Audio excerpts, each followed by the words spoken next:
Hi everyone, welcome back to Learn With Me. I'm Deborah Hanson, and today we're going to look at AP Psychology 5.5, Treatment of Psychological Disorders. There are 7 CED questions for 5.5. This is the second one, so part 2. On the slide, you're going to see all the key terms for 5.5, Treatment of Psychological Disorders. So this is all the CED questions together. There's a separate video that you can find on my channel, which has all the definitions and real-life examples for each of the key terms. I always say the key to the 5 is knowing your key terms, because you need to be able to apply them to your FRQs on test day. So find a system that works for you and learn the words.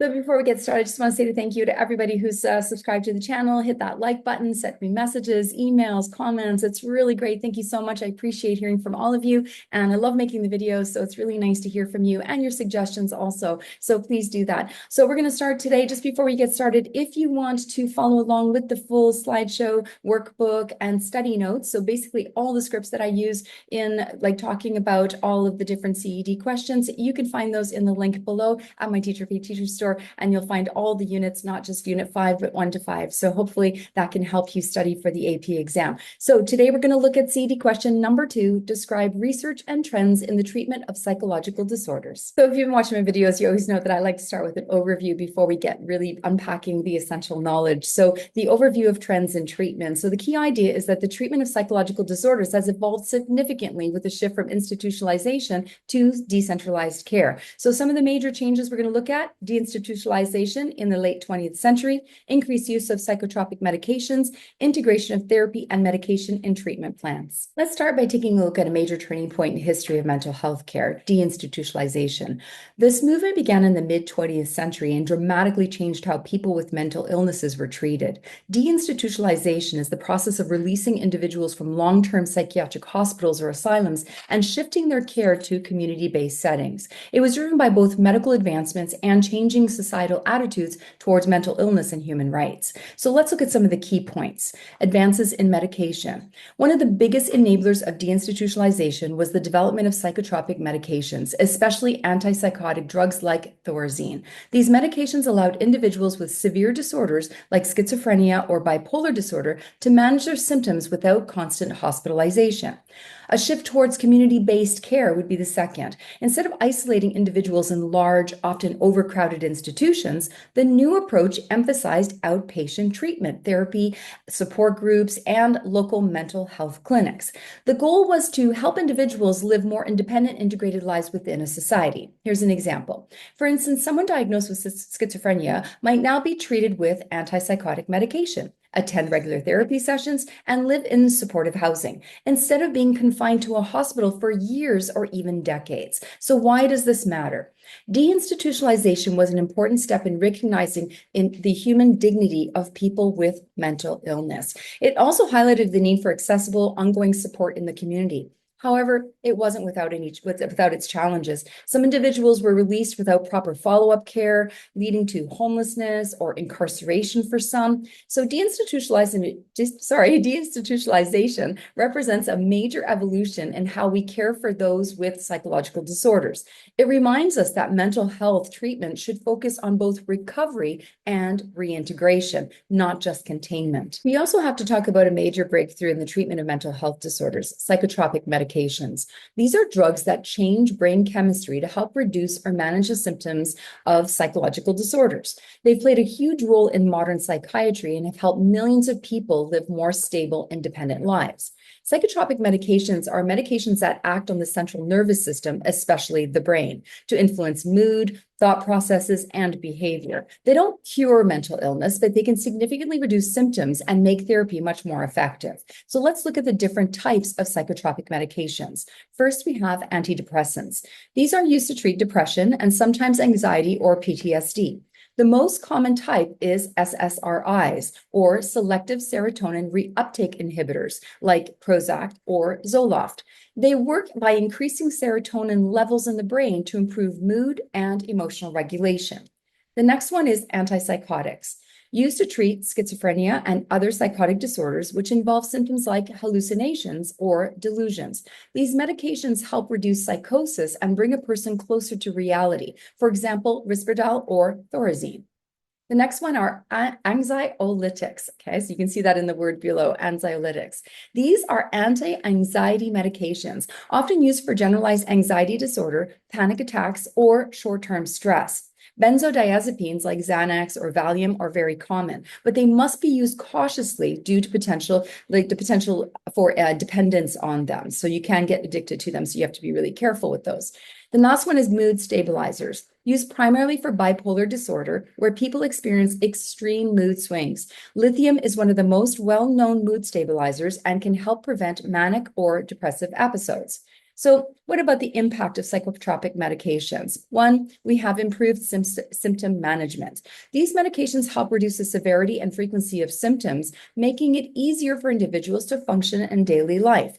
The next one is greater independence. Many people who once required long-term hospitalization can now live in the community, go to school or work, maintain relationships, thanks in part to psychotropic medications. Psychotropic medications have revolutionized the field of mental health. While they're not the whole solution and often work best when combined with therapy, they're a very powerful tool that allows people to regain control of their lives. We also have to talk about a treatment approach that's becoming more and more common in psychology, and that's combination therapy, or the integration of psychotherapy and medication.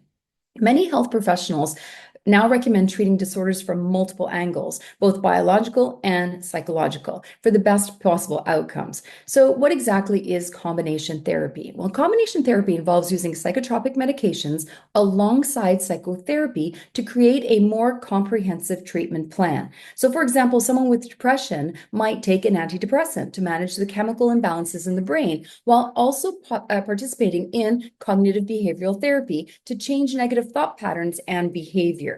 So let's look at breaking that down a little bit. So what are the benefits of combination therapy? One, medications address biological symptoms. So medications like SSRIs, antipsychotics, or mood stabilizers help reduce biological symptoms such as low energy, mood swings, or psychosis. And this allows the client to be more emotionally stable and better able to engage in therapy. The next one is therapy targets emotional and behavioral issues. While medication can help balance brain chemistry, it doesn't teach coping skills or help someone reframe those harmful thoughts they may have. That's where therapy comes in, to address the underlying thought patterns, emotional struggles, and behaviors that contribute to the disorder they are experiencing. Now let's talk about some modern approaches to combination therapy. First of all, evidence-based practice. Therapists now rely on scientific research to determine which treatments are most effective for each disorder. So for instance, cognitive behavioral therapy is evidence-based for anxiety and depression, while dialectical behavior therapy is supported for borderline personality disorder. Then we have tailored treatment plans. So no two clients are the same, just like no two students are the same. Modern therapy emphasizes personalized care, adjusting the type of therapy, medication, and treatment goals based on a person's specific needs, background, and preferences. So this approach increases both engagement and success rates. So combining therapy with medication allows us to address mental health from multiple angles: mind and body, thought, and chemistry. So this integrated approach has become the gold standard for treating many psychological disorders,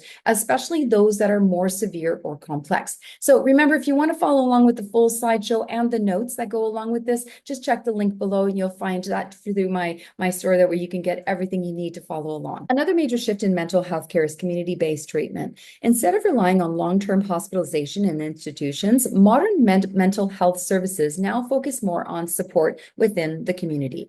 This approach is about bringing care to where people live, work, and connect. Community-based treatment is a decentralized approach that emphasizes outpatient treatment, local support systems, and short-term care options, rather than keeping people in psychiatric hospitals for extended periods of time. It reflects the idea that mental health care should be part of everyday life, not something isolated behind hospital walls. So here's some examples of community support services. One, we have group therapy and support groups. These offer a safe space for people to share experiences, get support, and feel less alone. And peer-to-peer support can be just as powerful as professional intervention in some cases. The second one is community mental health centers. These are local clinics that provide a range of services from counseling and medication management to crisis care. They often serve as a first point of contact for people seeking help. And lastly, crisis intervention programs. These programs respond quickly to people in immediate distress, whether it's a panic attack, suicidal thoughts, or severe anxiety. They may include hotlines, mobile crisis teams, or walk-in clinics. Why does this matter? Well, accessibility, first of all. By offering services in local settings, community-based treatments make mental health care more reachable, especially for people who can't afford private therapy or travel long distances. Secondly, it'll reduce stigmas. When mental health care becomes part of everyday community life, it feels more normal and acceptable. This helps reduce the stigma around getting help, making people more likely to seek treatments. So, community-based treatments reflect a more inclusive, accessible, and humane approach to mental health care. It focuses on helping people live well within their own communities, not isolating them. And by supporting individuals where they are, we build a society that's healthier and much more compassionate. As mental health awareness grows, so does the way we research and treat psychological disorders. Let's explore some of the latest trends in research and technology that are reshaping how we understand and support mental health today. One major trend is teletherapy. It's the use of video calls, phone calls, or messaging to provide therapy remotely. It became especially popular during the COVID-19 pandemic, but it's here to stay. Teletherapy makes mental health care more accessible, especially for people in rural areas with mobility issues or busy schedules.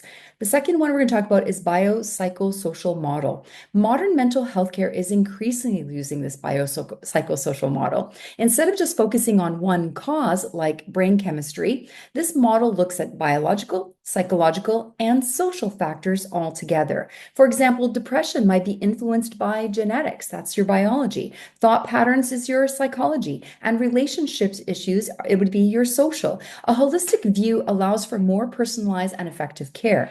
There's also a big shift towards prevention and early intervention. Instead of waiting until someone is in crisis, mental health professionals now focus on building resilience, teaching coping skills, and catching symptoms early, especially in schools, workplaces, and community settings. The next one we're going to talk about is technology-assisted therapies. Technology is transforming mental health support. Today, there are apps for mindfulness, there are CBT techniques, mood tracking, and even AI chatbots that help people manage anxiety or depression between sessions. These tools are not replacements for therapy, but they can enhance access, support self-monitoring, and empower people to be more engaged in their own care. Finally, there's a strong push towards reducing the stigma around mental illness. Public awareness campaigns, social media advocacy, education programs are helping to normalize therapy, promote openness, and challenge harmful stereotypes. The more we talk about mental health, the more we can make it okay for others to seek help.